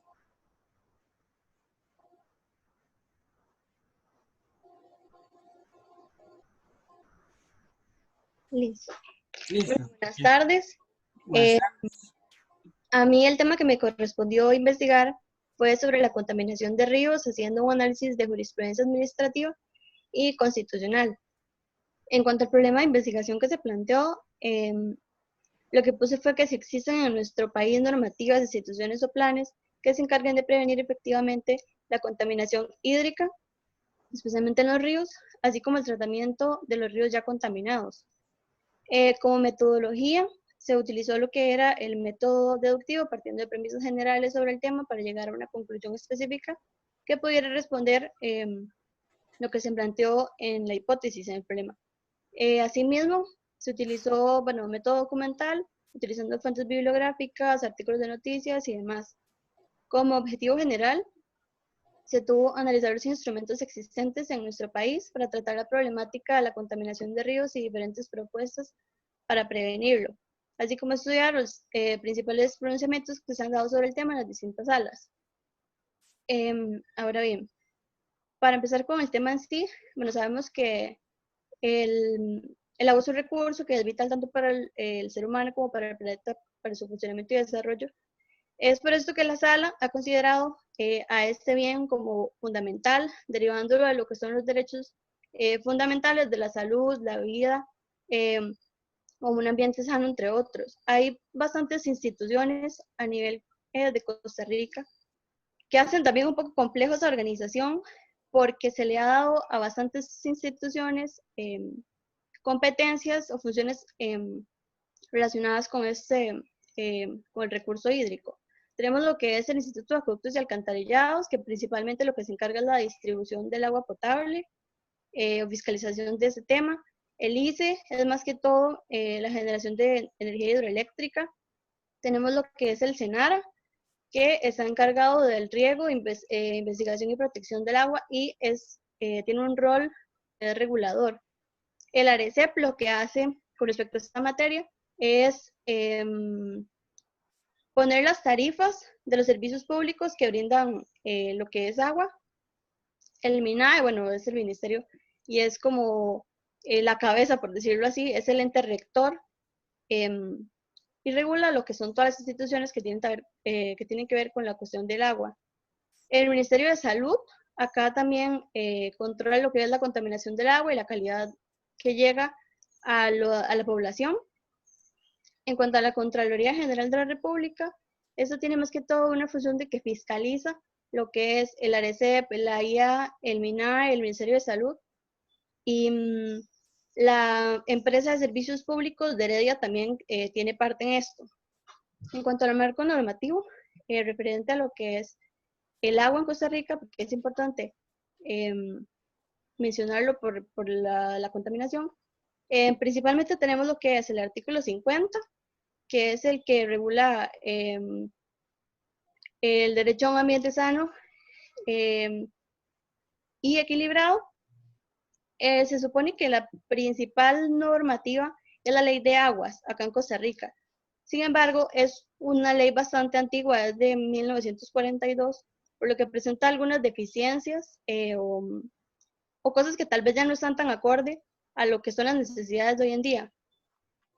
A partir de eso se han realizado o se han dictado otras muchas leyes, decretos, acuerdos, para tratar de llenar lo que son los vacíos normativos y vacíos legales respecto a este tema. Analizando un poco lo que fue el tema referente a la contaminación específica de los ríos, encontré que algunos de los principales contaminantes son lo que son las descargas de aguas residuales sin tratamiento directamente en los ríos, lo que son contaminantes relacionados al cultivo de la piña, es algo que también ha afectado muchísimo, tóxicos como lo son el bromacil, la metrina y el diurón. También contaminación relacionada al uso de suelo, por ejemplo la agricultura, que se utilizan fertilizantes o herbicidas o cosas por el estilo que dañan y se infiltran en el suelo y pueden llegar a contaminar también los acuíferos. Y bueno, obviamente también lo que es la basura específica. Como formas de tratamiento, en algunos de los lectores que traté, se hablaba que hay ciertos tipos de suelos que son beneficiosos para la calidad de las aguas, para evitarlo. Como por ejemplo algunas que evitan la escorrentía o que actúen como barrera. Hay otras también que fomentan lo que es la infiltración, entonces favorecen lo que es la recarga de los acuíferos. para hablarles un poco de dónde se pueden interponer denuncias en este tipo de daños ambientales o referentes a contaminación de aguas o sí. Tenemos lo que es el Tribunal Ambiental Administrativo, perdón, que es un órgano desconcentrado del Ministerio de Ambiente y Energía. Este tramita lo que son denuncias por violaciones a la legislación que tutela el ambiente o los recursos naturales. Es importante mencionar que esta también establece las indemnizaciones que esos daños puedan llegar a generar. Las resoluciones de este tribunal no se pueden recurrir, o sea, las que dictan, y dan por agotada la vía administrativa, que también es muy importante. También se tiene lo que es el CITADA, que es el Sistema Integrado de Trámite y Atención de Denuncias Ambientales, que acá también se puede presentar las denuncias, puede ser directamente en las oficinas, o incluso tienen una página en internet donde se pueden tramitar virtualmente, o también puede ser directamente a lo que es el Ministerio de Ambiente y Energía, porque este es un órgano que pertenece a esto. En cuanto a las conclusiones, bueno, respondiendo a lo que era el problema de investigación, se señala que efectivamente sí existe una serie de normativas que trata de proteger los recursos generales y hídricos.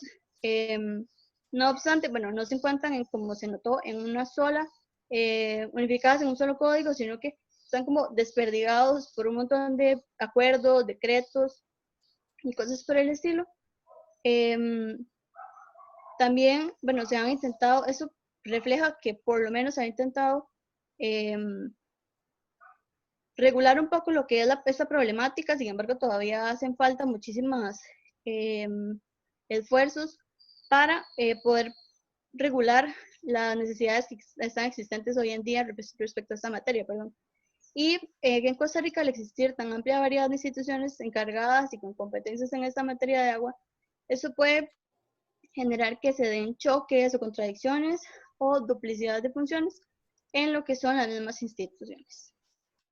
Entonces, eso sería mi exposición. Mariel, una consulta. ¿Vio algún caso específico de algún río o que se haya, digamos, planteado una denuncia a una empresa por contaminación?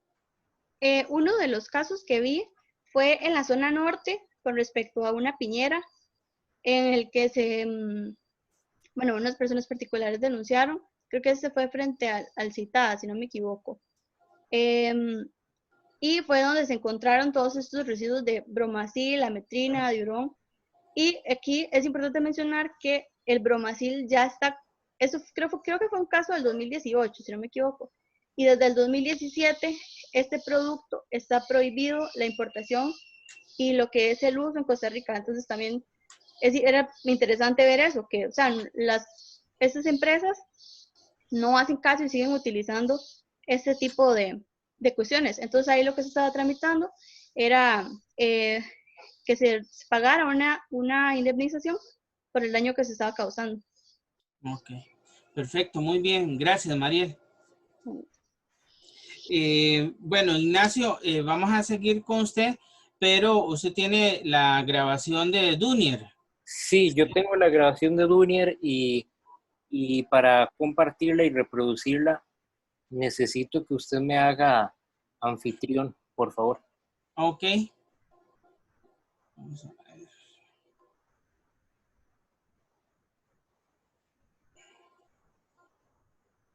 Ignacio.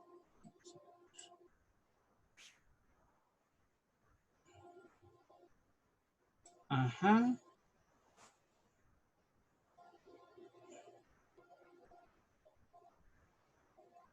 Coanfitrión, ok.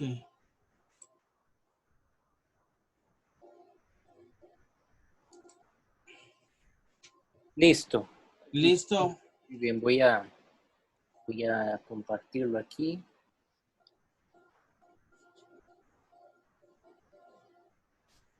Ahí ya están viendo un reproductor, ¿verdad?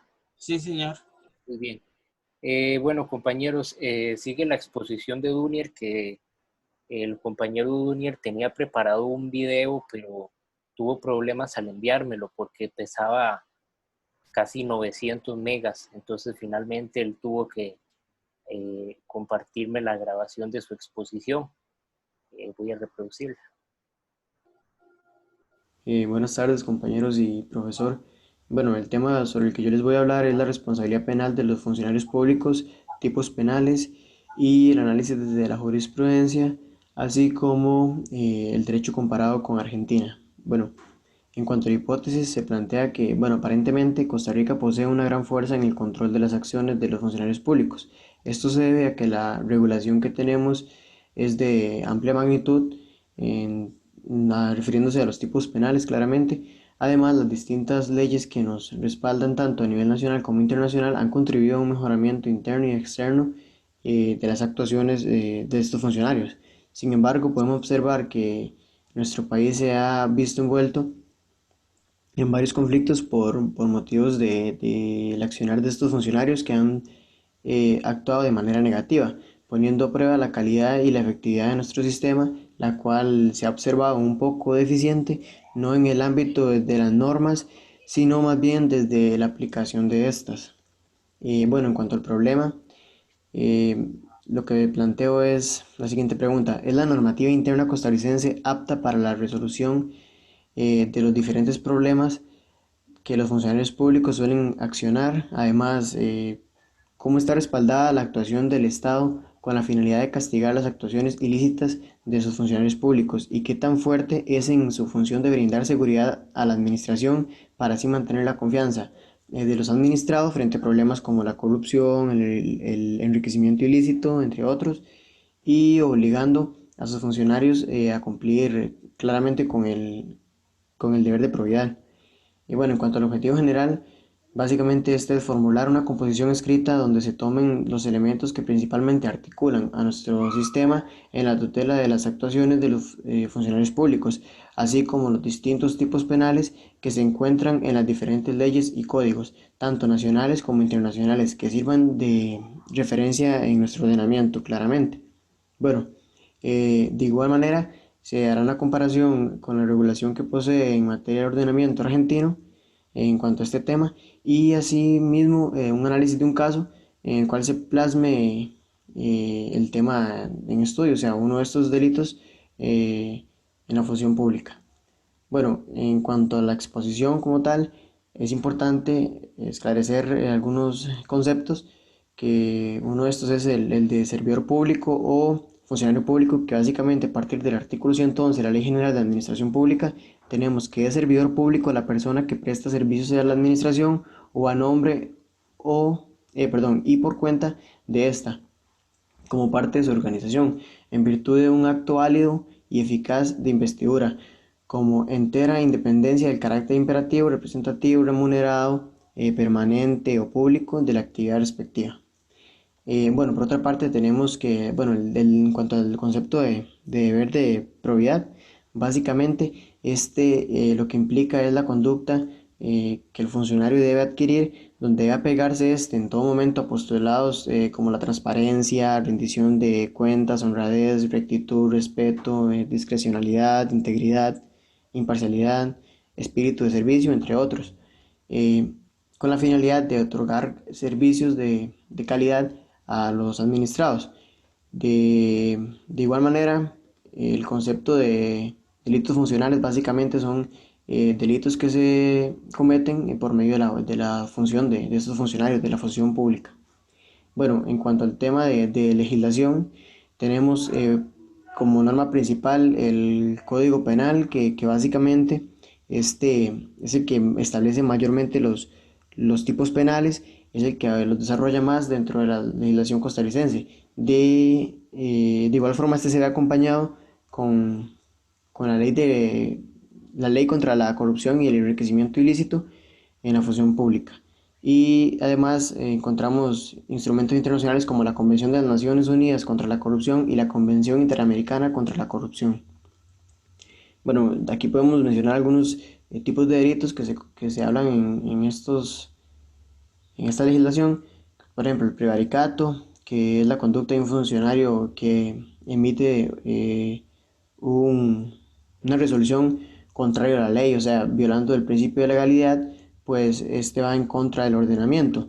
El peculado, que es uno de los más importantes en Costa Rica y uno de los que se ha desarrollado en mayor cantidad, bueno, se dice que este se origina cuando un funcionario público distrae o sustrae dineros o bienes pertenecientes a la administración.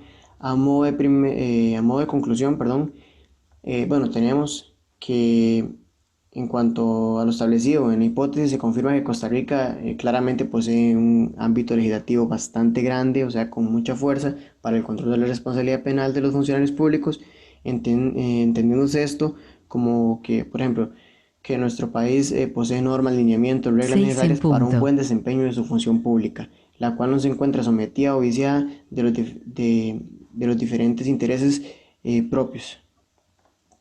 Bueno, como otra conclusión, tenemos que los diferentes medios internacionales, por ejemplo, la Convención Interamericana contra la Corrupción y la otra que se mencionó anteriormente, bueno, estas sirven de vínculo para poder perseguir y apoyarse de manera externa con otras naciones y así lograr un mejor control sobre este tema de la corrupción.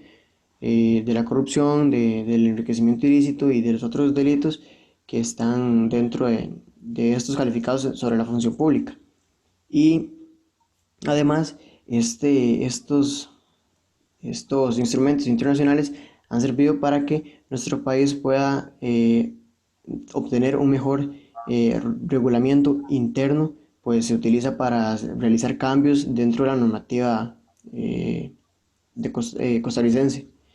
Eso sería todo de mi parte. Muchísimas gracias. Listo. Listo. Muchas gracias, Ignacio. ¿Y sigue usted? Digo yo, muy bien. Un momentito, listo. Buenas tardes, compañeros. Mi ponencia y mi tema de investigación se titula El principio precautorio en el derecho ambiental de la Unión Europea y en el derecho ambiental costarricense. Yo planteo como problema si es exclusivo del derecho ambiental este principio precautorio, cuáles son los instrumentos de derecho ambiental que obligan a los estados a cumplir con el principio precautorio de conformidad con la naturaleza prestacional del Estado de Derecho y cuáles son los obstáculos políticos a la hora de buscar la implementación del principio precautorio. Como hipótesis, yo sostengo que fiscalizar en materia ambiental es obligación de todos los órganos públicos, pues más allá de estar obligados por la ley, están obligados por esta clase de principios, porque son incluso un mandato que debería ser incluso más imperativo que la misma norma.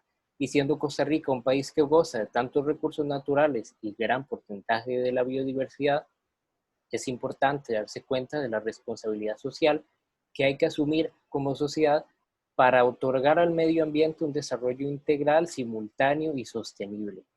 Mi objetivo general es confirmar la vigencia del principio precautorio en Costa Rica y en el régimen de derecho comunitario de la Unión Europea para validar la transversalidad que tiene, aunado al ascendente influjo que el derecho ambiental está teniendo estos días en otras ramas del ordenamiento jurídico. Muy bien. El principio precautorio. El principio precautorio es uno de los principios cardinales del derecho ambiental. Se erige para proteger al ambiente. Esto sí hay una incertidumbre científica que no compruebe si pueda producirse, si el potencial daño que pueda producirse al ambiente es inminente o no. Por lo cual deben adoptarse todas las medidas necesarias para evitar, pues con previsión, una situación que pueda resultar peligrosa con motivo de una degradación ambiental. También es correcto llamar a este principio el principio de prevención o principio indubio pro natura. Estoy seguro que el próximo semestre en Derecho Ambiental, pues, retomaremos el principio precautorio. Como decía, es uno de los principios más importantes del derecho ambiental porque está enfocado, tiene una orientación más hacia un derecho anticipativo, un derecho preventivo, antes que un derecho reactivo. Dentro de las administraciones públicas suele ser una muy buena ejemplificación de este principio los estudios de impacto ambiental que exige la Secretaría Técnica Nacional según lo estipulado en la ley orgánica del ambiente.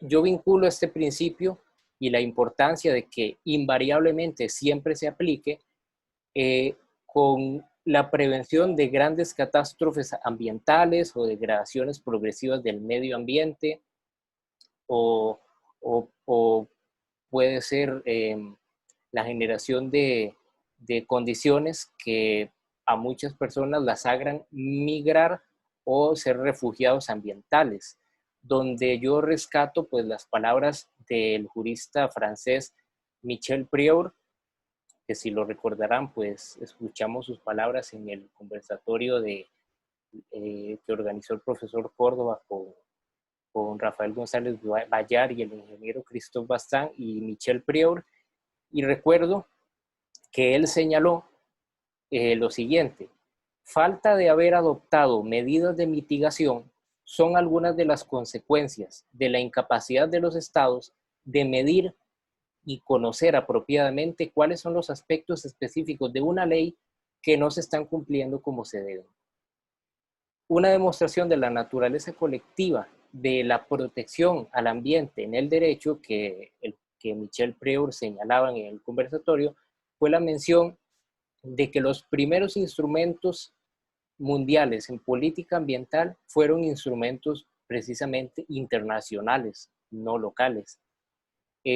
Señala también Prieur que como consecuencia de la falta de mitigación es que la tendencia ha sido que en estos últimos tiempos inclusive haya 4 veces más desplazados ambientales por conflictos que por conflictos de guerra. El principio precautorio tiene algunos requisitos para que pueda aplicarse. Son específicamente 6. Número 1, el riesgo de daño ambiental debe ser grave e irreversible, como la afectación permanente de un ecosistema o la alteración de procesos ecológicos esenciales. Primer requisito, grave e irreversible. Número 2, se necesita incertidumbre científica sobre el daño potencial de un peligro ambiental. De ahí que también pueda llamársele indubio pro natura. Debe haber, requisito 3, debe haber un costo-beneficio sobre la acción de restringir o prohibir actividades potencialmente dañosas al ambiente, contrapuesta a la omisión de no adoptar esas medidas de prevención. Este análisis pues debe hacerse sobre aspectos económicos, sociales, ambientales y también sanitarios. El requisito 4 es que las medidas preventivas deben ser proporcionales, entendidas como disposiciones idóneas según el contexto del riesgo potencial. El requisito 5 es que las medidas que se adopten deben ser justas para casos concretos similares, y el último es que las medidas sean provisionales y que si un criterio científico determina en el futuro que ya no hay peligro de ambiente, peligro de daño al ambiente, entonces esas restricciones a la actividad puedan ser levantadas. En la Unión Europea cabe destacar que este principio, a diferencia de Estados Unidos, la Unión Europea sí reconoce su carácter vinculante y de aplicación obligatoria. Y esto incluso lo ha reafirmado en fallos la Corte de Justicia Europea. A diferencia de Estados Unidos, a diferencia de la Unión Europea, Estados Unidos cree que el principio precautorio es tan solo como un enfoque. Y bueno, en mi opinión eso no es un criterio irresponsable. Precedentes judiciales que podemos mencionar en la Unión Europea. Un caso digno de mencionar es que el Tribunal de Justicia de la Unión Europea hizo una interpretación extensiva de este principio sobre el derecho a la salud en el caso Sindicato Nacional de Agricultores y otros versus la Comisión. En ese caso, el Tribunal de Justicia de la Unión Europea confirmó que las medidas preventivas adoptadas por la Comisión Europea para proteger a las personas en un brote de la enfermedad de las vacas locas que sucedió allá en el viejo continente en el año 96 fueron medidas adecuadas, pese a que los demandantes, el Sindicato Nacional de Agricultores, alegaba que eran decisiones desproporcionadas y poco basadas en criterios científicos. Por otro lado, en Costa Rica, el principio precautorio también lo podemos encontrar pues, en bastantes leyes ambientales, por ejemplo, la Ley Orgánica del Ambiente. También podemos encontrarlo en el artículo 11 de la Ley de Biodiversidad, donde se dice lo siguiente sobre el principio precautorio. Cuando exista peligro o amenaza de daños graves o inminentes a los elementos de la biodiversidad y al conocimiento asociado con estos, la ausencia de certeza científica no deberá utilizarse como razón para postergar la adopción de medidas eficaces de protección. Esa es una definición bastante clara que da la Ley de Biodiversidad sobre el principio precautorio. Finalmente, pues también me gustaría mencionar pues un caso de la Sala Constitucional, que la Sala Constitucional en un fallo que tuvo, condenó a una municipalidad por no haber adoptado suficientes medidas preventivas para proteger mantos acuíferos, basándose también pues, en la naturaleza preventiva y anticipativa que debe tener el principio precautorio. Finalmente, como conclusiones, yo afirmo que la interpretación extensiva de este principio sobre otras ramas del ordenamiento demuestra el ascendente influjo que está teniendo el derecho ambiental en estos días, fenómeno que asimismo permite que la sociedad deje atrás la acepción de derecho reactivo y permita el avance más hacia un derecho anticipativo. Y a diferencia de otras potencias mundiales, la Unión Europea tiene muy consolidado el principio precautorio dentro de sus resoluciones jurisdiccionales y sus conductas administrativas. Esto permite reforzar no solo la tutela ambiental judicial efectiva, sino inculcar en la población valores de proteccionismo ambiental que permitan tanto a particulares, a sujetos de derecho privado, como a los esfuerzos públicos de instituciones gubernamentales, trabajar desde una misma línea de acción común, tomando siempre en cuenta el principio precautorio. Eso sería. Muchas gracias. Muy bien, excelente, Ignacio. Es un tema muy actual, de bastante desarrollo a nivel mundial, y más ahora en esta etapa de pandemia que estamos, es donde nos damos cuenta cómo se ha venido dando tanta afectación al ambiente, y ese es uno de los aspectos que se deben de considerar para el futuro, ¿verdad? Muy bien. Ahora seguiríamos con Deiner Guevara.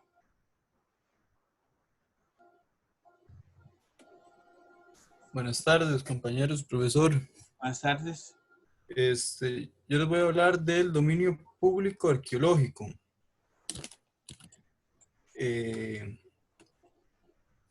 Un estudio de doctrina normativa y jurisprudencia, además de un estudio comparado con México. Como método investigativo, yo utilicé el método deductivo, que partimos de lo general para llegar a lo específico. Como una hipótesis, planteé que el régimen jurídico que posee Costa Rica en cuanto al patrimonio arqueológico es adecuado para su efectiva tutela y protección.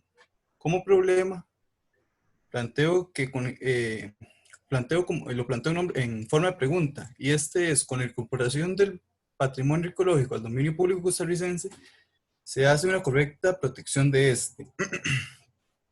Y como objetivo general planteo que determinar si la ley sobre el patrimonio arqueológico nacional sobre el patrimonio nacional arqueológico tutela adecuadamente la protección del patrimonio histórico arqueológico, concretamente su distinción por ser parte del dominio público. Primeramente, voy a hablar de dos conceptos para atinar un tercero, que es dominio público y patrimonio arqueológico como tal. Entonces, el dominio público es un conjunto de bienes subordinados a un régimen jurídico especial de derecho. Este se encuentra sustraído del comercio y estimado a la colectividad. La Sala Constitucional, en el voto 2306 del 91, da una definición de dominio público, y esta es que el dominio público se encuentra integrado por bienes que manifiestan, por voluntad expresa del legislador, un destino especial para servir a la comunidad y al interés público. El dominio público posee tres principales características, las cuales son inalienable, imprescriptible e inembargable. Y la inalienable se refiere a que este tiene un carácter extracomercial, es decir, está fuera del comercio de las personas. El imprescriptible es que no puede perderse por prescripción, es decir, que las cosas de dominio público no pueden ser adquiridas por usucapión. Y además el principio inembargable, que es la imposibilidad que existe de aplicar el embargo sobre bienes de dominio público. Ahora, una vez definido esto, voy a definirles también lo que es el patrimonio arqueológico, que es una ciencia que estudia el pasado del hombre a través de los restos materiales.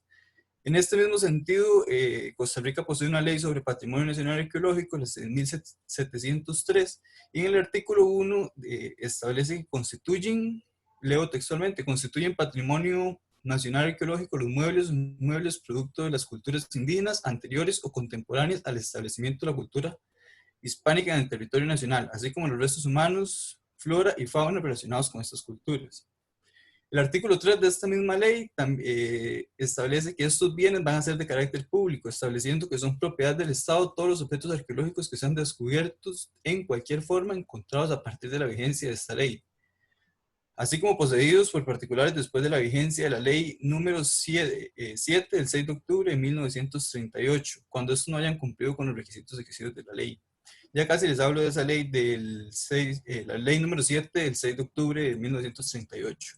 Ahora, una vez establecidos estos dos principios, estos dos conceptos, podemos unirlos y darle forma a lo que sería el dominio público arqueológico, que entonces se entiende por dominio público arqueológico los bienes, tanto muebles como inmuebles, que están dispuestos para la colectividad, pues el titular de dichos bienes es la administración.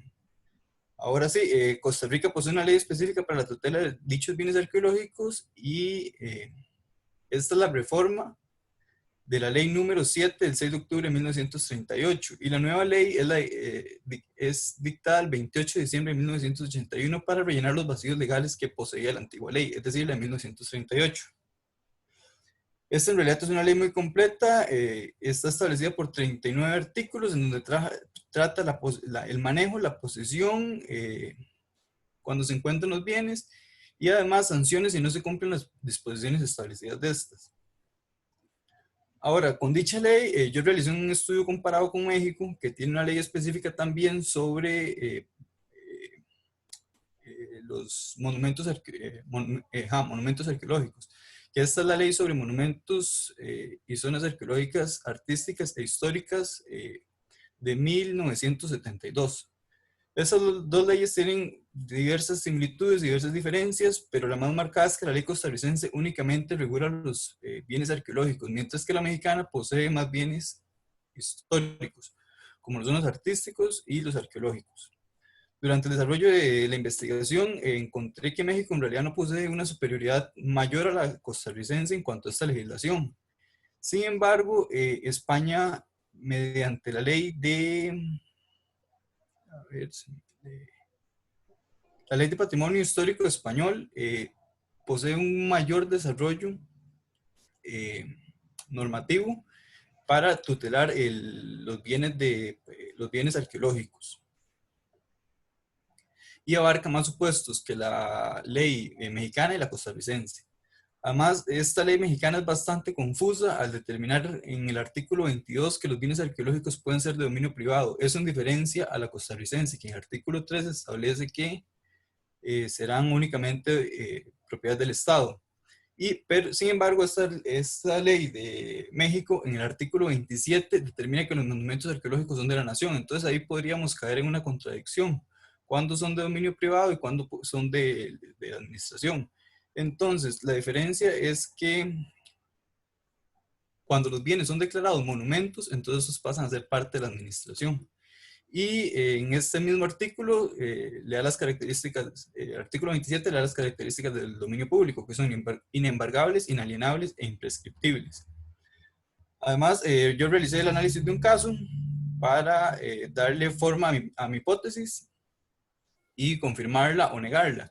Y fue el caso 0188 del 2012, que es de la Sala Primera de la Corte Suprema de Justicia, que es un caso del Estado representado por sus procuradores contra una persona, bueno, una mujer denominada E en la sentencia. Y lo que ocurre es que había un señor denominado A y este falleció y poseía una serie de bienes arqueológicos, los cuales dejó un testamento que la señora E lleva a tribunales para que estos sean otorgadas a la misma. El juez de primera instancia dicta sentencia determinando, que el artículo 3 de la ley 7606, que es la ley sobre patrimonio nacional arqueológico, son del Estado. Y bueno, esta sentencia dictada en primera instancia se lleva a sala primera y bueno, se casa argumentando que los coleccionistas poseen una excepción para tener bienes arqueológicos. Esto determinado en el artículo 5 y 6 de la ley 7603. Sin embargo, el juez de casación mantiene la sentencia de primera instancia y ordena el pago de las costas y la devolución de los bienes al Museo Nacional. Como conclusiones, entonces, la hipótesis planteada en dicha investigación es afirmativa, puesto que a través de la jurisprudencia nacional quedan descubierto que la normativa que regula los bienes arqueológicos como parte del dominio público da una tutela efectiva para la protección de dichos bienes. Además, como segunda conclusión, en cuanto al derecho comparado con México, es que estas legislaciones son muy similares. Dentro de lo más destacable es que en México los bienes arqueológicos pueden ser de dominio privado. Sin embargo, si estos son parte de monumentos, pasan a ser de dominio público. Mientras en Costa Rica siempre serán propiedad del Estado, solamente con las excepciones del artículo 5 y 6 de la Ley de Patrimonio Nacional Arqueológico, que estarán en manos de coleccionistas. Eso sería. Ok, muy bien, Deiner. Eso también es un tema muy bonito, muy interesante y poco desarrollado en una tesis. Es muy difícil encontrar información, me costó bastante. Y sí. Lo que encontré mucha información fue de España, de México, sí. Muy poca, de Costa Rica prácticamente nada. Sí, España, Guatemala también tiene un buen desarrollo en ese tema, es interesante. Y como tienen muchas ciudades y tienen bienes arqueológicos, pareciera que México debería tener un buen desarrollo normativo, sí, pero no lo tiene, ¿verdad? Bueno, muy bien, Deiner, muchas gracias. Bueno, creo que todas las exposiciones han estado muy bien, muy claras. Vamos a, Ignacio, si quiere, bueno, aquí todavía no se vayan, vamos a hacer una cosa. Voy a explicarles algo.